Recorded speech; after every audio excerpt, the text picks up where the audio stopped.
The lawyer handed my father the pen, and he signed with a flourish that made my stomach turn. Across the mahogany conference table, Ryan, my father's new son, all of 19 years old, grinned like he'd won the lottery, which technically he had. My lottery. The $2 million my grandfather had left me sat frozen in a trust my father controlled, and he'd just signed every cent over to a kid he'd known for 8 months. "This is what family does," my father said, not looking at me. "We take care of our real heirs." I sat there in that lawyer's office, hands clenched in my lap, and thought about all the years I'd spent trying to earn his approval. 26 years of straight A's, of skipping parties to help at his struggling business, of swallowing every cruel comment. And now this. Ryan's mother, Vanessa, squeezed my father's shoulder and whispered something that made him smile. The same smile he used to give me when I was 7 and believed he hung the moon. But here's what none of them knew. I'd already requested the DNA test. The results were sitting in my inbox, unopened, waiting for the right moment. Because my Aunt Clara, my mother's sister, had pulled me aside at Thanksgiving and told me something that made my entire childhood suddenly make sense. "Your mother had an affair before you were born," she'd whispered, guilt and relief mixing in her voice. "Your father's always known, or suspected. That's why he's the way he is with you." So, as I watch my father rob me blind, signing away my future with that smug expression, I made a decision. I'd go to court, I'd fight, and I'd find out the truth, no matter what it cost. The weeks following that conference room betrayal blurred together like watercolors left in the rain. I moved through my tiny studio apartment in a fog, replaying the scene over and over. My father's hand on Ryan's shoulder, Vanessa's triumphant smile, the lawyer's uncomfortable throat clearing as he tried to explain that, technically, as trustee, my father had broad discretionary powers until I turned 30. It was meant to protect the money, the lawyer had said apologetically. Your grandfather wanted to ensure you were mature enough to handle it. What my grandfather hadn't anticipated was that his son, my father, would use that power to fund a replacement family. I finally opened the DNA results on a Tuesday morning while eating stale cereal at my kitchen counter. My hand shook so badly I had to set down the spoon. The email subject line read simply, "Paternity test results available." I clicked through 3 security verification screens before the document loaded. Probability of paternity, 99.97%. I stared at the words until they stopped making sense, then read them again and again. My father, the man who'd just stolen my inheritance to give to his real heir, was my biological father. Every cold shoulder, every dismissive comment, every time he'd chosen someone else over me had nothing to do with biology. It was just cruelty, pure, calculated cruelty. The cereal turned to paste in my mouth. I pushed the bowl away and stared at my phone, at my Aunt Clara's contact information. She'd been wrong. Or lying? Or maybe just repeating decades-old gossip that had calcified into family myth. It didn't matter now. What mattered was that my father had spent my entire life treating me like an imposter when I was the only biological child he had. I called a lawyer that afternoon. Not my father's lawyer. Someone new. Someone who didn't owe him anything. "Breach of fiduciary duty," Attorney Michelle Reeves said when I laid out my case. She was in her 40s, sharp-eyed and direct, with an office that smelled like coffee and old law books. "Trustees have a legal obligation to act in the beneficiary's best interest. Transferring your inheritance to a non-beneficiary, even another family member, is a clear violation." "Can we get it back?" I asked. Michelle tapped her pen against her legal pad, considering. "It'll be a fight. Your father will claim he believed he was acting appropriately, that Ryan needed the money for education or medical care or some other legitimate purpose. We'll need to prove he acted with malicious intent or gross negligence." "I have proof he knew what he was doing," I said, pulling out my phone. I'd screenshotted text messages from the week before the signing. My father had sent me a long message explaining that Ryan needed real family support and that I was capable enough to make my own way. The implication was clear. Ryan deserved the money because he was somehow more authentically his son than I was. Michelle read the messages, her expression hardening. This helps, but we'll need more. Financial records, communications between him and Vanessa, anything that shows a pattern of intent to divert your inheritance. How long will this take? I asked. Months, maybe longer if he fights hard. She leaned forward, her voice gentle but firm. You need to prepare yourself. This isn't just about money. Family court cases like this, they get ugly. He'll say things, Vanessa and Ryan will say things. You'll hear versions of yourself that don't match who you know you are. I thought about the DNA results sitting in my email. I can handle it. Good, Michelle said, because we're going to hit him with everything we've got. The first time I saw my father after filing the lawsuit was at a community fundraiser for the local food bank. I'd volunteered there since college, packing boxes every Saturday morning. My father had started showing up 3 months ago with Vanessa and Ryan, making a big show of their charitable family bonding. I'd stopped going to avoid them, but this was a public event, and I'd promised my friend Sandra I'd help at the donation table. I saw him before he saw me. He was laughing at something Ryan said, his arm around the kid's shoulders. Vanessa stood beside them, elegant in navy dress, playing the role of gracious benefactor. They looked like a magazine spread for perfect families who give back. Then my father's gaze found me across the room. His smile froze, then twisted into something harder. He whispered to Vanessa, who turned to look at me with narrowed eyes. Ryan, oblivious, kept talking until my father cut him off mid-sentence. They made their way towards me. I forced myself to keep sorting the donation envelopes, to not look up until they were standing directly in front of the table.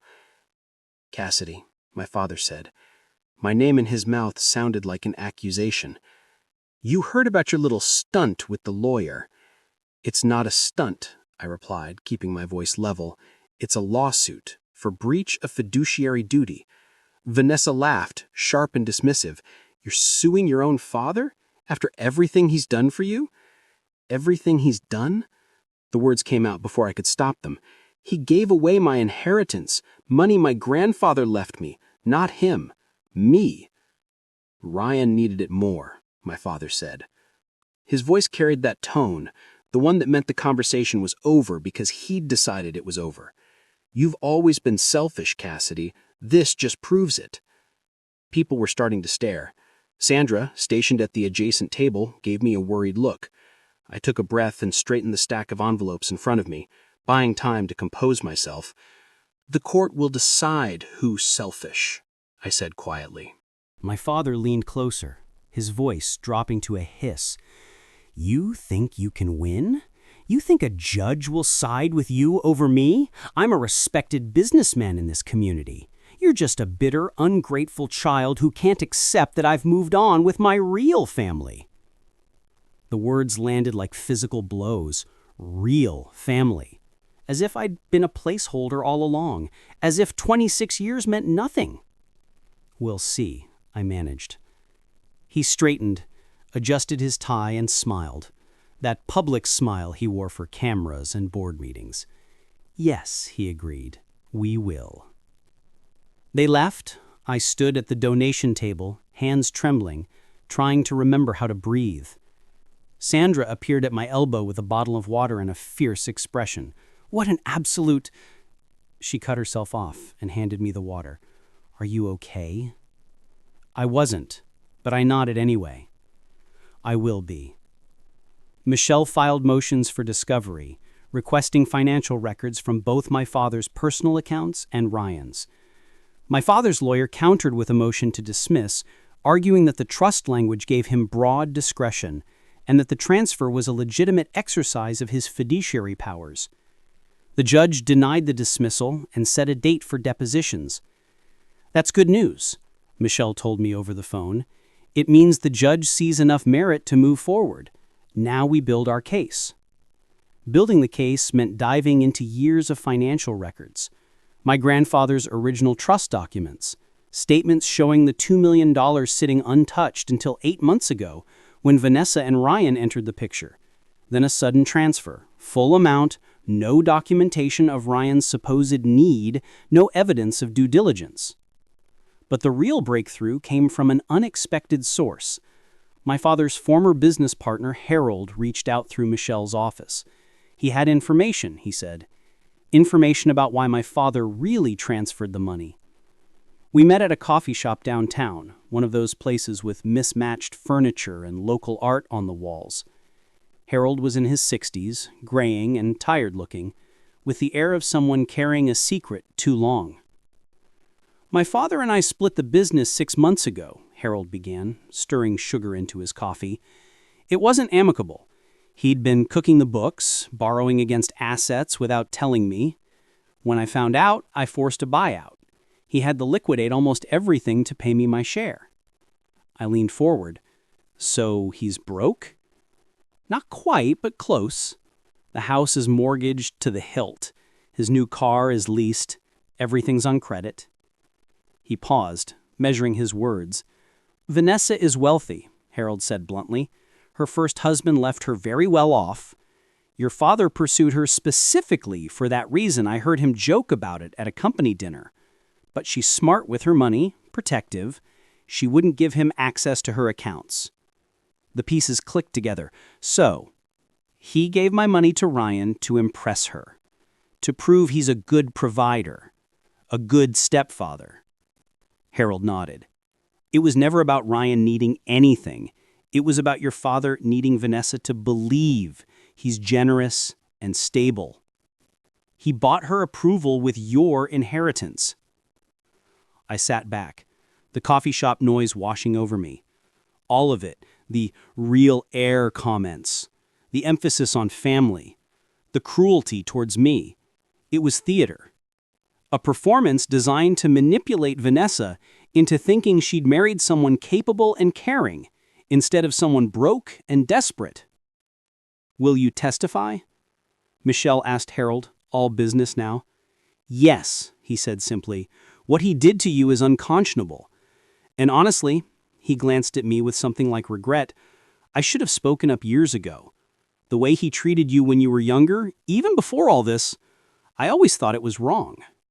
The deposition took place in a sterile conference room with fluorescent lights that made everyone look slightly ill. My father sat across from Michelle and me, his lawyer, a man named Brent Kowalski, all polished shoes and rehearsed sympathy, positioned protectively at his side.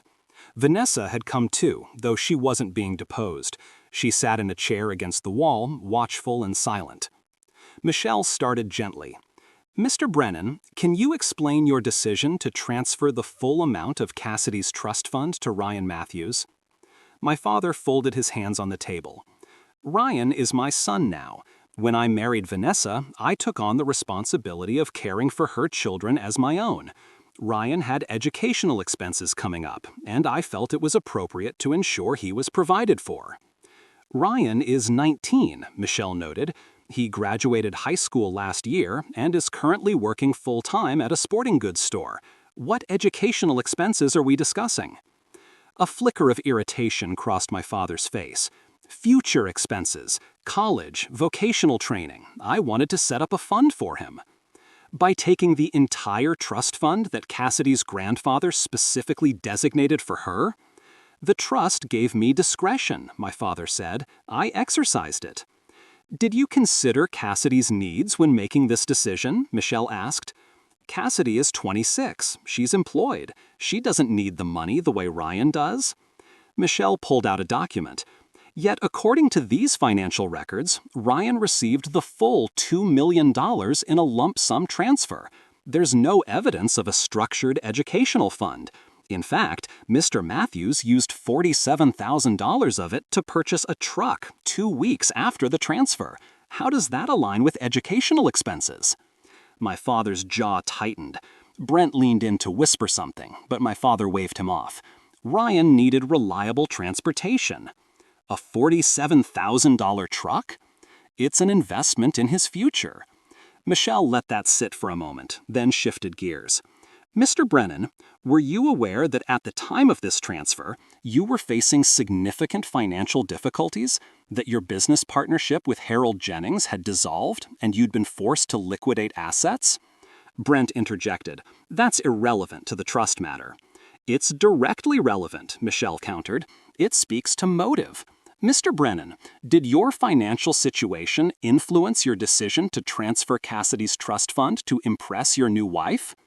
The room went very still. Vanessa shifted in her chair.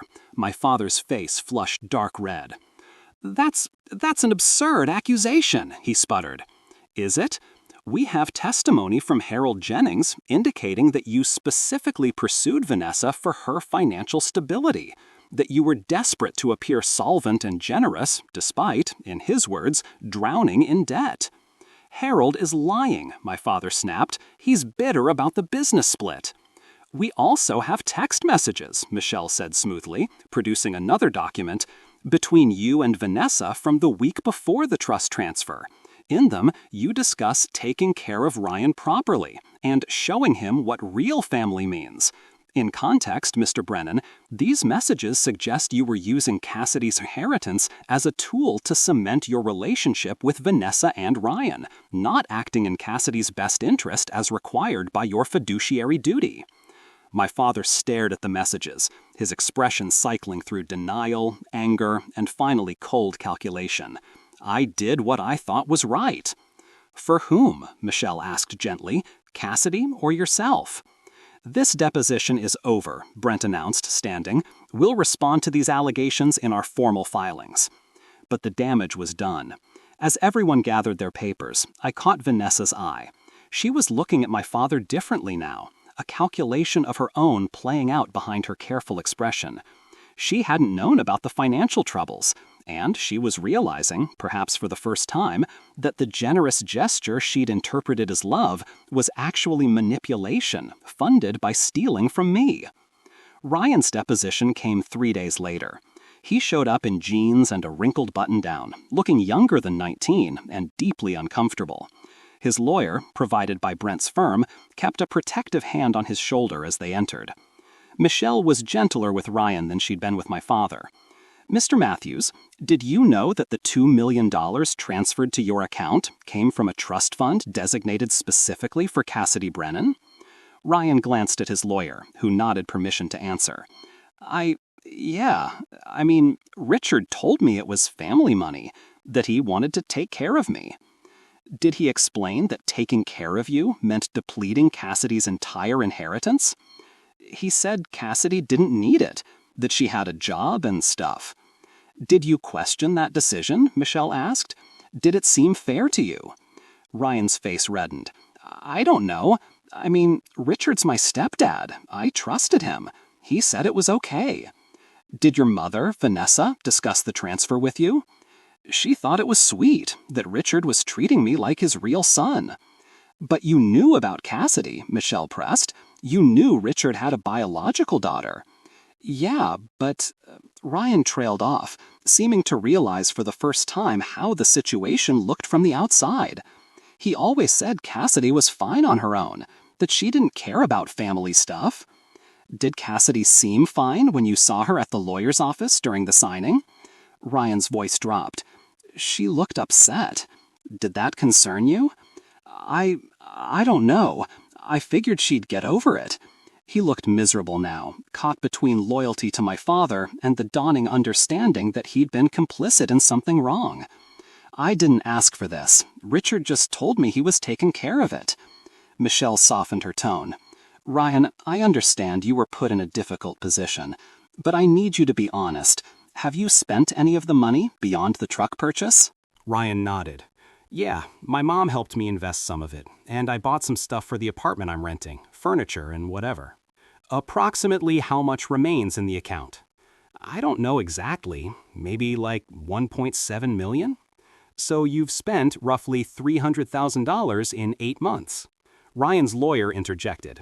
My client is not on trial here. The focus should be on Richard Brennan's decisions as trustee. Agreed, Michelle said. but the court will need to know how much of the trust fund remains accessible for return to Cassidy should we prevail. Ryan, will you provide bank statements showing current balances? I guess, Ryan said quietly. Vanessa's voluntary testimony came a week later. She'd reached out through her own attorney, separate from Brent's firm, indicating she had information relevant to the case. Michelle and I met her at a neutral office, tension crackling in the air. Vanessa was composed, her earlier confidence replaced by something harder. I want to be clear about something, she began. When Richard transferred that money to Ryan, I believed it was his money to transfer. He told me it came from a family fund he controlled. He never mentioned it was specifically designated for Cassidy. Michelle made a note. He deceived you as well then. Apparently, Vanessa said dryly. I've since learned about his financial situation, about the business collapse, the debts, the mortgages, none of which he disclosed when we married. How has this affected your relationship? Michelle asked. Vanessa glanced at me, something like apology flickering in her eyes. We're currently separated. I'm not interested in being married to someone who manipulates and lies, regardless of his reasoning. I felt an unexpected twist of sympathy. Vanessa had been used too, in her own way. My father had orchestrated this entire situation, hurting everyone involved to maintain his image. Will you testify to these facts in court? Michelle asked. Yes, Vanessa said firmly, and I'll ensure Ryan returns every cent he still has. This was never his money. It was never Richard's to give. I won't be party to theft, even inadvertently. Harold's testimony was scheduled for the following Monday. He arrived early, visibly nervous but determined. Michelle walked him through the business dissolution, the financial records, the conversations he'd overheard about Vanessa's wealth. Richard once told me, at a company dinner with clients, that marrying well was smarter than working hard, Harold testified. He laughed about it, but I could tell he meant it. When he started dating Vanessa, he researched her first husband's estate. He knew exactly what she was worth before he ever asked her out. Brent objected repeatedly, arguing that Harold's testimony was hearsay and speculation. But the pattern was clear. My father had pursued Vanessa for her money, realized she was too smart to give him direct access, and instead used my inheritance to create the illusion of generosity and stability. It's frankly brilliant in a sociopathic way, Michelle said later over coffee. We were reviewing the deposition transcripts, building our narrative for trial. He gets to look like a devoted stepfather, Vanessa sees him as generous and family-oriented, Ryan gets money he didn't earn, and you get nothing. Everyone wins except the person actually entitled to the trust. Can we beat him? I asked. Michelle tapped the stack of documents. We have motive, we have evidence of financial desperation, we have testimony from multiple sources that he acted for personal benefit rather than your best interest, and we have the DNA evidence. I'd given her the paternity results earlier that week. She'd read them with grim satisfaction. This destroys his entire narrative, she'd said. Every implication that you weren't really family, that Ryan deserved the money more because he was his real heir, it's all built on a lie. You're his biological daughter. Ryan is his stepson, and yet he gave Ryan everything and left you with nothing. Will the judge care about that? I'd asked. The judge will care that he breached his fiduciary duty, Michelle had said, but the DNA results make it impossible for him to claim he was confused about family obligations. He knew exactly what he was doing, and he did it anyway. The courtroom was smaller than I'd expected from movies and television, wood-paneled and formal, with that particular silence that comes from thick carpet and serious purpose. I sat beside Michelle at the plaintiff's table, my hands folded to hide their shaking. Across the aisle, my father sat with Brent, his expression stony and unreadable. Vanessa was present but seated in the gallery, making clear she was no longer on his side. Ryan hadn't come. Judge Patricia Chen entered, and we all rose. She was in her 50s, with sharp eyes and an efficient manner that suggested she'd heard every excuse and seen every manipulation. Michelle had described her as fair but exacting, someone who rewarded preparation and punished dishonesty. This is a bench trial for breach of fiduciary duty, Judge Chen began, reviewing the case summary. The plaintiff, Cassidy Brennan, alleges that the defendant, her father and former trustee, Richard Brennan, violated his legal obligations by transferring her entire trust fund to a non-beneficiary for personal reasons unrelated to her welfare. Mr. Kowalski, your opening statement. Brent stood, projecting confidence. Your Honor, this case is about a father making a difficult decision to care for multiple children. Richard Brennan acted within the discretionary powers granted by the trust document. While Ms. Brennan may disagree with his choice, disagreement does not constitute breach of duty. Ryan Matthews had legitimate needs, and Mr. Brennan reasonably believed that transferring funds to ensure Ryan's future was appropriate given Ms. Brennan's independent financial status. Judge Chen listened without expression, then nodded to Michelle. Ms. Reeves. Michelle rose. Your Honor, this case is about theft disguised as discretion.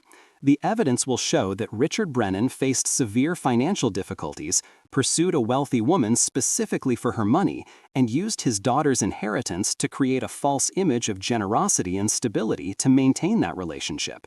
He acted entirely for personal benefit, not for Cassidy's welfare. The trust language granted discretion to manage funds in the beneficiary's best interest, not to divert them to impress a new wife. Judge Chen made a note.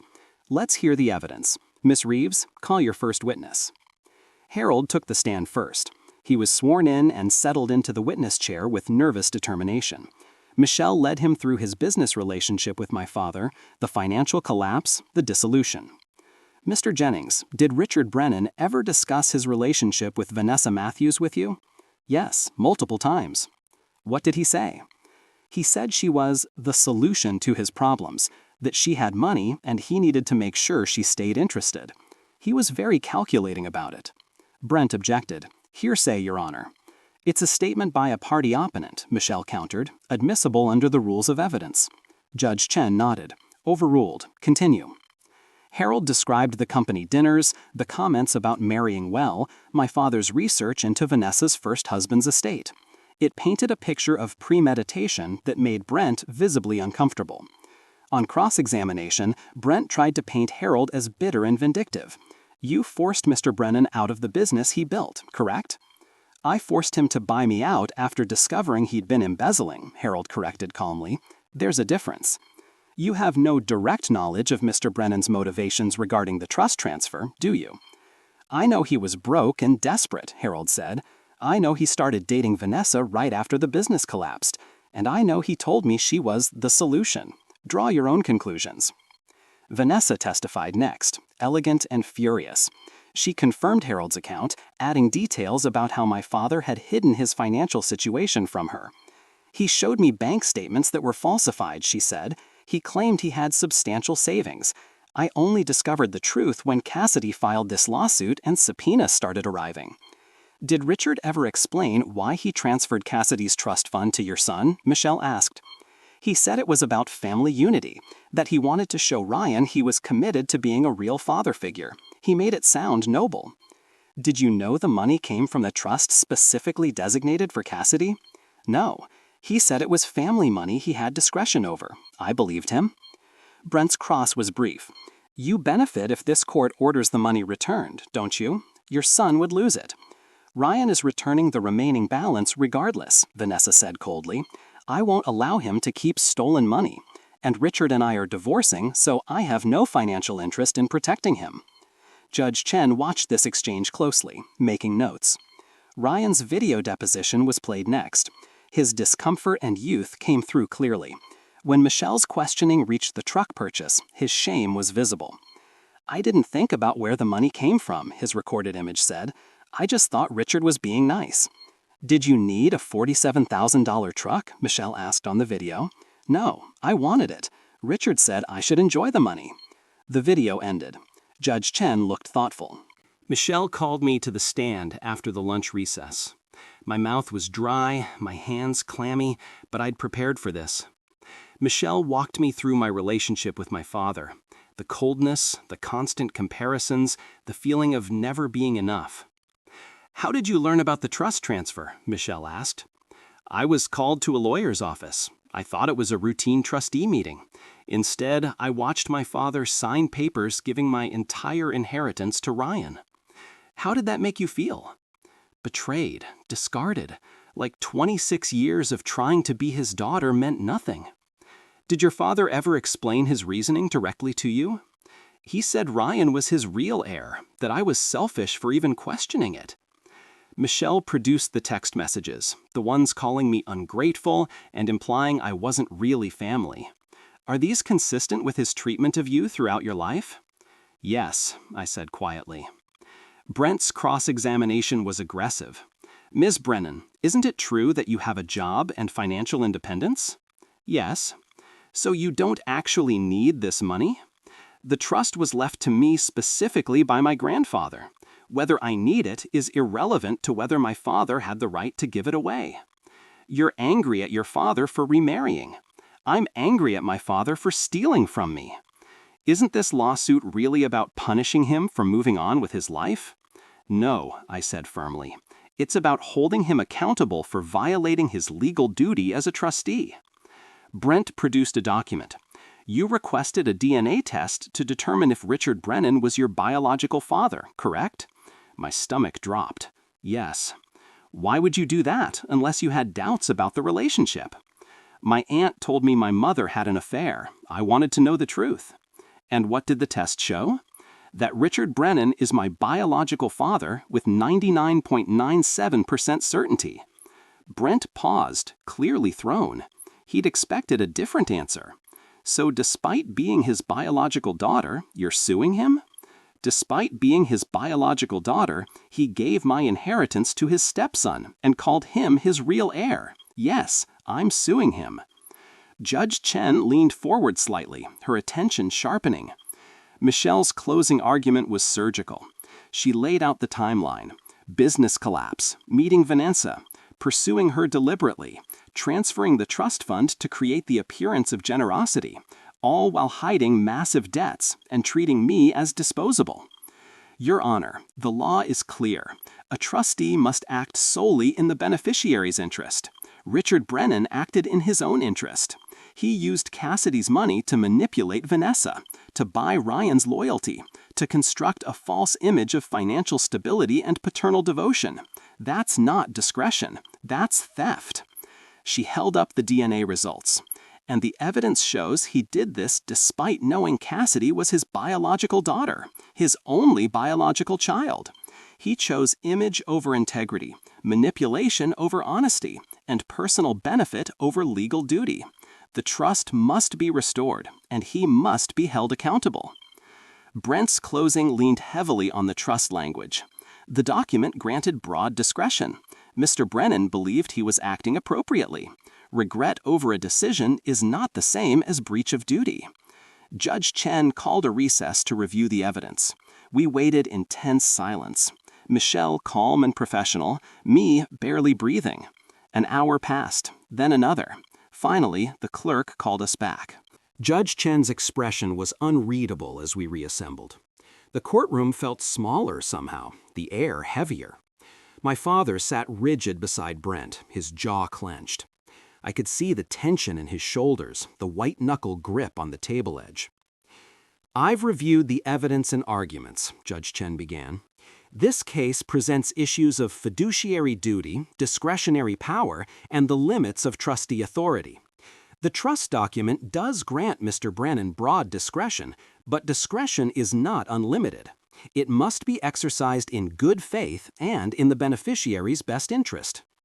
She paused, looking directly at my father. The evidence overwhelmingly demonstrates that Mr. Brennan did not act in Cassidy Brennan's best interest. He acted in his own interest. The timeline is damning. Business collapse, significant debts, pursuit of a wealthy woman, transfer of the entire trust fund to her son immediately after marriage, all while concealing his financial situation from both his new wife and his daughter. Brent started to stand, but Judge Chen raised a hand. Mr. Kowalski, I've heard your arguments. The trust language does grant discretion, but that discretion must be exercised reasonably. There is no reasonable interpretation of this transfer that benefits Cassidy. Ryan Matthews had no emergency needs. He used the money for luxury purchases. Meanwhile, Cassidy, the designated beneficiary, received nothing. My heart was pounding. Michelle's hand found mine under the table, a brief squeeze of support. The DNA evidence is particularly troubling, Judge Chen continued. Mr. Brennan's statements about real heirs and real family suggest he justified this transfer based on a false belief that Ryan was more legitimately his son than Cassidy. The paternity test proves this belief was unfounded. Cassidy is his biological daughter, his only biological child. Yet he treated her as disposable in favor of a stepson he'd known less than a year. She looked down at her notes. The testimony from Harold Jennings and Vanessa Matthews establishes clear motive. Mr. Brennan used the trust fund as a tool to manipulate his new relationship. He was not protecting Ryan, he was protecting his own financial facade. That is a textbook breach of fiduciary duty. The words settled over the courtroom like snow. My father's face had gone gray. Therefore, Judge Chen said, her voice formal and final, I find in favor of the plaintiff. Richard Brennan is ordered to restore the full amount of the trust fund, $2 million, to Cassidy Brennan within 60 days. Additionally, he is ordered to pay Cassidy's legal fees and court costs. Ryan Matthews is ordered to return all remaining funds in his possession immediately. Brent stood. Your Honor, my client doesn't have $2 million to return. A significant portion has been spent. Then your client will need to liquidate assets, secure loans, or otherwise obtain the funds, Judge Chen said coolly. He violated his fiduciary duty. He is responsible for making his daughter whole. If he fails to comply, I will authorize additional remedies, including liens on property, garnishment of income, and potential criminal referral for theft. The gavel came down. The sound echoed in the silent courtroom. Outside, Michelle hugged me hard. You did it, she said. You stood up to him and you won. I was shaking, tears streaming down my face, relief and grief and anger all tangled together. What if he doesn't pay? He'll pay, Michelle said grimly. Vanessa confirmed Ryan has about $1.7 million left. That leaves your father to come up with $300,000 plus legal fees. He'll have to sell the house, probably the car, everything. Good, I said, and meant it.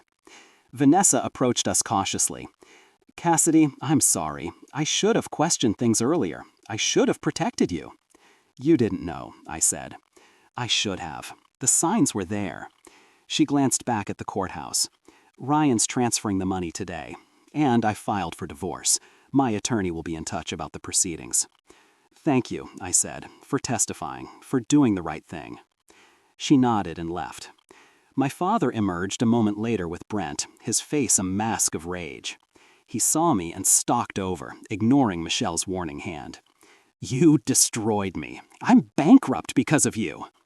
No, I said, finding my voice steady for the first time in months. You destroyed yourself. I just held you accountable. I'm your father. You were my trustee, I interrupted, and you violated that trust. That's on you. He stared at me, and I saw something crack behind his eyes. Not remorse, just the realization that his performance had finally failed, that all his manipulations had led him here, broke, divorced, exposed. He turned and walked away, without another word. I watched him go, and felt something inside me unclench. You okay? Michelle asked. Yeah, I said, I really am. The money arrived in 3 stages over the next 6 weeks. Ryan's transfer came first, $1,698,422.17, the remainder after his spending spree. I put it immediately into a new trust with a different trustee, someone recommended by Michelle, with no connection to my father. The remaining balance came harder. My father sold the house Vanessa had been living in, the one he'd bought to impress her. That netted $180,000 after the mortgage. He liquidated his remaining business assets, sold the leased car back to the dealership at a loss, cashed out a small retirement account. The final transfer, $301,577.83, arrived on the 58th day, 2 days before the deadline. He's completely broke now, Michelle told me, living in a rented room, working as a sales consultant for a company that used to be his competitor. Vanessa's divorce is proceeding, and she's not asking for anything from him because there's nothing to ask for. I should have felt triumphant. Instead, I felt hollow. I'd gotten my money back, but it had cost everything. The father I'd wanted to love me had never existed. The fantasy of reconciliation, of someday earning his approval, was gone. In its place was just truth. He'd never valued me, and now he never would. "That's not a loss," Sandra said when I confided in her. We were back at the food bank packing boxes side by side. "You didn't lose a father, you freed yourself from someone who was hurting you." "It still feels like grief," I admitted. "Of course it does. You're grieving what could have been, what should have been. That's normal." She taped a box shut with more force than necessary. "But you know what? You survived him. You fought him and won. That's not nothing." 6 months after the judgment, I started volunteering at a legal aid clinic that helped people navigate trust and estate disputes. Michelle had mentioned they needed advocates, people who understood the emotional weight of these cases, not just the legal mechanics. I figured I was qualified. The first client I helped was a woman in her 40s whose brother had emptied their mother's estate before the will could be executed. She sat across from me, hands twisted in her lap, and said, "I just want someone to acknowledge that what he did was wrong." I understood that completely. "We'll acknowledge it," I said, "and we'll fight for you." Working the cases gave me purpose.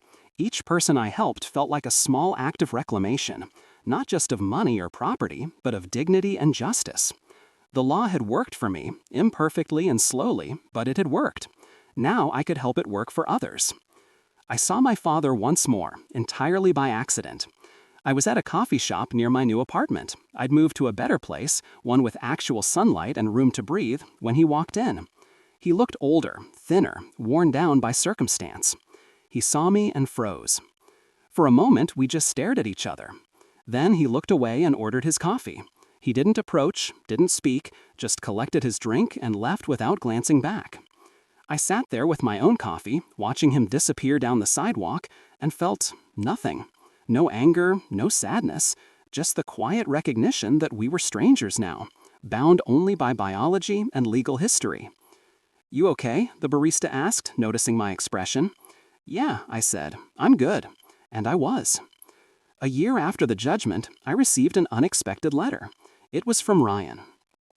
"Cassidy, I know I'm probably the last person you want to hear from. I've been trying to figure out what to say for months, and I still don't know if these are the right words.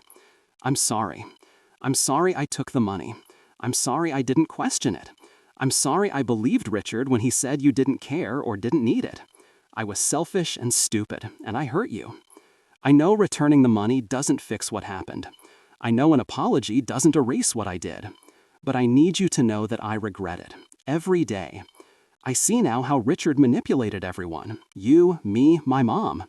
He used the money to control the situation, and I let him. My mom and I have both been in therapy. We're working through the guilt and the anger. She wanted me to tell you that she's proud of you for standing up to him. She said you showed more courage than anyone else in the whole mess. I don't expect forgiveness. I just wanted you to know that I'm sorry and that I'm trying to be a better person. Someone who questions things instead of just accepting them. Someone who thinks about how his actions affect others. I hope you're doing okay. I hope you're happy. Ryan." I read the letter 3 times.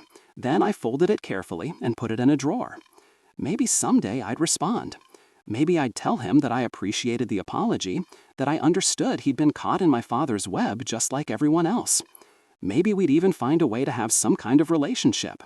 Distant, cordial, built on mutual understanding of what we'd survived. Or maybe I'd just leave it in the drawer, a marker of where we'd been and how we'd moved forward. Either way was okay. The coffee shop had become a ritual. Every Saturday morning, I'd meet Sandra here before our volunteer shift at the food bank. We'd order overpriced lattes and catch up on the week, a pocket of ordinary friendship that grounded me. "You seem happy," Sandra observed, watching me over her cup. "Like actually happy, not performing it." "I am," I said, and it was true. The trust fund money sat in careful investments managed by a trustee who sent quarterly reports and actually consulted me on decisions. I'd used some of it for a down payment on a small house, nothing extravagant, just a place that was mine. The rest grew quietly, a safety net I'd earned the hard way. My work at the legal aid clinic had expanded. I'd started speaking at community centers and libraries about trust law, about fiduciary duty, about how to protect yourself from financial abuse by family members. Michelle sometimes joined me, providing the legal expertise while I provided the lived experience. "You're making a difference," Michelle had told me after one particularly well-attended seminar. "People need to hear your story. It gives them hope." I'd never thought of my story as hopeful before, but maybe she was right. Maybe surviving wasn't just about enduring. Maybe it was about transforming pain into purpose. I never heard from my father again. Through mutual acquaintances, I learned he'd moved to a different state, started a new job, built a new life. Vanessa's divorce had gone through cleanly. Ryan had enrolled in community college and was studying to be a paramedic.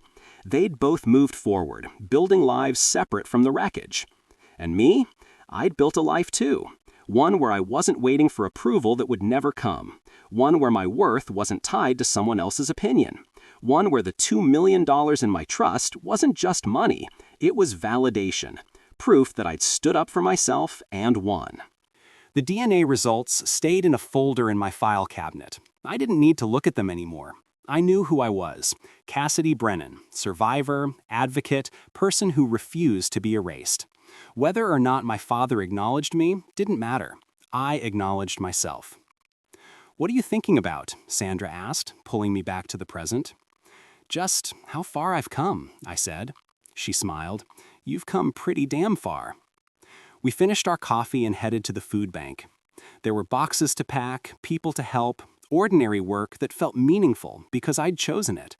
My grandfather's money, my money, sat safe and growing, a foundation for whatever came next. And my father? He'd left court that day expecting to keep his dignity, his image, his carefully constructed life. Instead, he'd left broke and exposed, forced to reckon with the consequences of treating people as tools instead of human beings. The judge had made him repay every cent, but more than that, she'd made him face the truth. You can't steal from people and call it love.